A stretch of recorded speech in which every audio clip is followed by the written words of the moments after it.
Kung tutuusin, magkano lang kinikita niyan? 50 lang naman ang kinikita niyan. Hindi ako naniwala dyan sa awa ano na yan, utang na loob na yan. Kung meron man silang tulong sa bata, patas lang. Patas lang din yan dahil kumita din naman sila eh. Masobra pa kita nila. Sa dalaga natin, sobra pang kinita nila sa dalaga natin, yan ang totoo. Kahit reaksyonan pa ako, pare-pareho lang kumita. Tapos, sumunod na nga yata sa kanila, kahit sa labag na sa kalooban, hindi nila kayang ipagtanggol. Para ano? Ayaw tanggalin, tapos pinapahirapan. Pinapalapa. Sadista? Hindi nila magawang itanggol yung bata. Inahayaan lang nilang lapain doon sa live nila. Sino matuwa niya? Kahit ako sigurong magulang. Grabe. Di na maganda.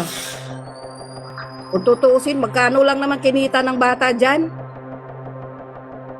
Ang alam ko, 50 lang naman yan eh. Bawat item, 50 lang naman ang kinikita niyan.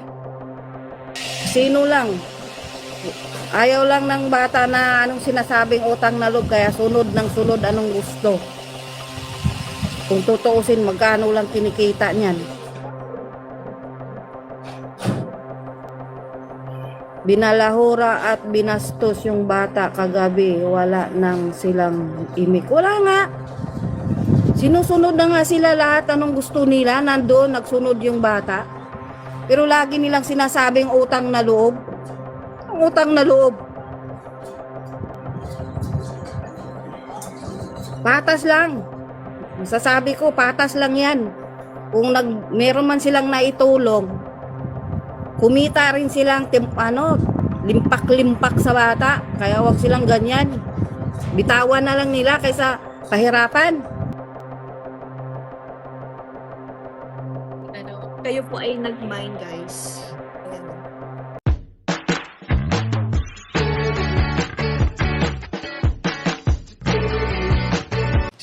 Si Kuya Jens, ano yan, reactor natin yan.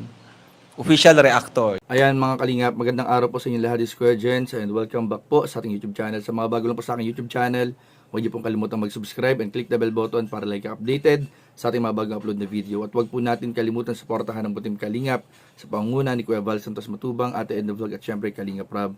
At pakisuportahan din po ang mga kasama sa Butim Kalingap. Nandiyan po ang K-Boys, Kalingap Partner, Kalingap Reactor at lahat ng charity vloggers sa buong Pilipinas na tumutulong sa mga kababayan natin na lahat may hirap. Suportahan po natin lahat, guys. So ito mga kalingap, ito nga po at mainit-init pa mga kalingap, grabe.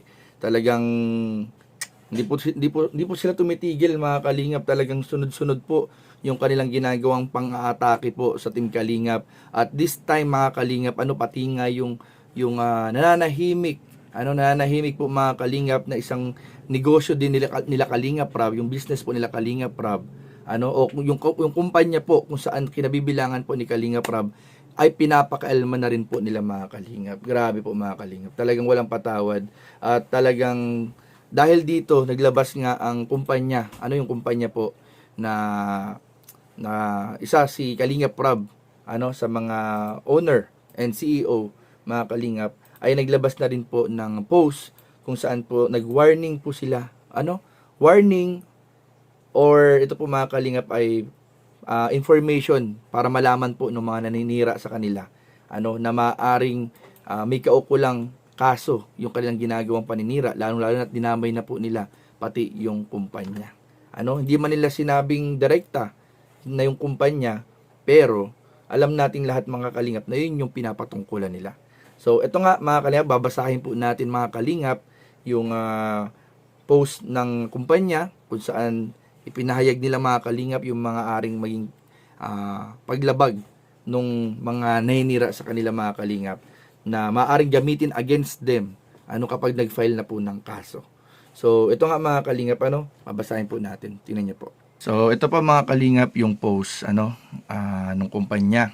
Ayan po. Message from the chairman. Ayan, for your information, defamation of a business on social media occur when false statements of fact are published damaging its reputation. Businesses can sue for libel. Ayan po mga kalingap, but must prove, that the statement is false, published to a third party and cause serious damage to the reputation of the company. Yan.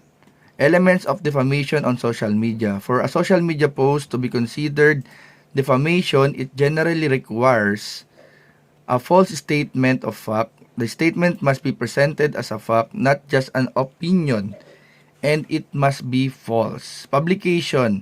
The content was shared with at least one other person on social media. Identification. The statements clearly identifies the business or person even if not named directly.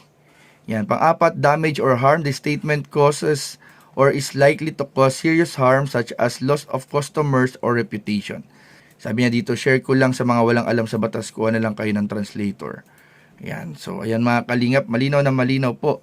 Nagbababala na po, nagwawarning na po kasi nga talagang dinadamay na po ng mga naninira sa kalingap. Naninira sa pang-aataking ginagawa nila, dinadamay na nila pati yung nananahimik na kumpanya. So ayun po mga kalingap, maliwanag na maliwanag po yung post ng kumpanya na isa si Kalingap Rab sa may-ari or CEO.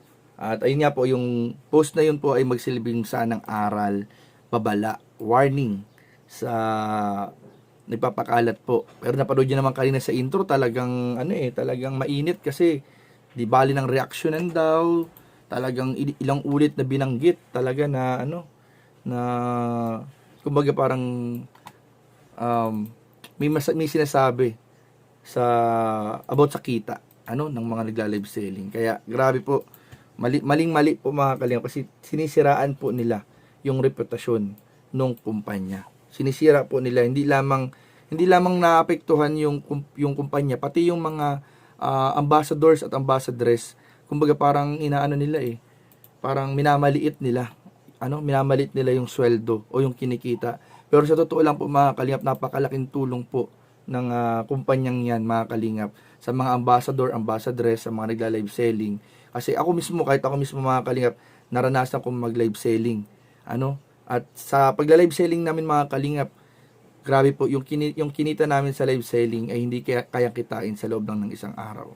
Kaya grabe po, malaking bagay po, lalo sa mga ambassador, ambassadress, talaga ang laki ng tulong po na isa nga po yung sa ginagamit ng ating mga beneficiary para makapagpatuloy po ng pag-aaral din. Ang laking bagay na naitutulong sa pag-aaral, ang laking bagay na naitutulong sa pang-araw-araw na gastos ng pamilya nila, at meron din mga nakabili na ng property at nagpapagawa na ng kanilang mga property. Kaya hindi nyo pwedeng basta maliitin, basta-basta maliitin yung nagagawang tulong ng kumpanya sa mga beneficiaries ng Kalingap, sa mga ambassador, ambassadress, kasi napakalaking tulong po talaga. Kaya sana di ko alam kung anong klaseng mindset mga Kalingap yung tumatakbo sa isip ng mga naninira na yan, kasi hindi lang basta yung beneficiary na yung pinapakalaman nila, inaatake na talaga nila sa Kalingap Rob, inaatake na nila ang Team Kalingap, at dinadamay na pati yung ibang mga bagay na may kaugnayan kay Kalingap Rob. Kaya hindi na po ito mga Kalingap basta-basta Tama lang na umaksyon na talaga yung kumpanya. Tama lang din na naglabas na ng post ng ganyan yung kumpanya, kasi hindi lang yan basta-basta for the content. May ibang nangyayari na po dito mga Kalingap. Hindi lang yan basta-basta for the content. May may ibang agenda na po mga Kalingap na nangyayari. So, yun lang mga Kalingap. Comment down below kung ano po yung masasabi po ninyo mga Kalingap. And pag-usapan po natin sa ating mga susunod na uploads and reaction video. So, yun lamang po. God bless. Jesus loves you. Bye-bye.